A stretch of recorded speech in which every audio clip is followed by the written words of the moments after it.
ஒரு ஊரில் குஹன்ற ஒரு சின்ன பையன் இருந்தான். அவன் எல்லாரும் தூங்கின பிறகு நிலா கூட தினம் பேசிகிட்டே இருப்பானான். அந்த ஊர் மக்கள், என்ன இந்த பையன் வித்தியாசமாக இருக்கான், எப்பயுமே அந்த நிலா கூட பேசிகிட்டே இருக்கானே, அப்படி என்ன தான் பேசுகிறான் அப்படின்னு யோசிச்சாங்களாம். ஆனால் அவங்களுக்கு தெரியாது, குஹனுக்கு இருக்க ஒரே நண்பன் அந்த நிலா மட்டும்தான் அப்படின்னு. ஒரு நாள் அந்த நிலா திரும்ப குஹன் கூட பேசிச்சான். நண்பா, நீ தினம் என்கிட்ட பேசுகிறது எல்லாத்தையும் நான் கவனிச்சிட்டு தான் இருக்கேன். உனக்காக நான் ஒரு பரிசு வச்சுருக்கேன். அது என்னென்னா, மற்றவங்களோட விருப்பத்தை தெரிஞ்சுக்கிற சக்தி தான் அது. அந்த சக்தி குஹனுக்கு ரொம்ப பிடிச்சிருந்துச்சு. அந்த சக்தியை வச்சு நிறைய பேருடைய விருப்பத்தை தெரிஞ்சுட்டு அவங்களுக்கு உதவி பண்ணான். அவங்கள சந்தோஷமாக்கி இவனும் சந்தோஷமாக இருந்தான். நாட்கள் நல்லபடியாக இதே மாதிரி போய்கிட்டே இருந்துச்சு. திடீர்னு அவங்க கிராமத்தை நோக்கி ஒரு பெரிய புயல் வந்தது.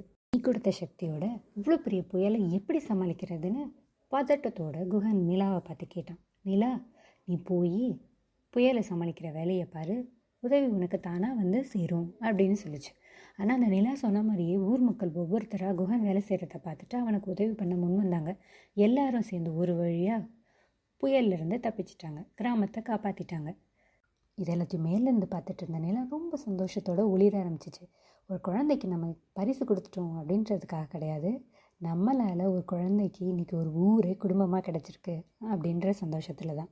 நீங்களும் அந்த நிலா மாதிரி மற்றவங்களுக்கு உதவி செஞ்சு சந்தோஷமாக வாழ்க்கையை வாழுங்க.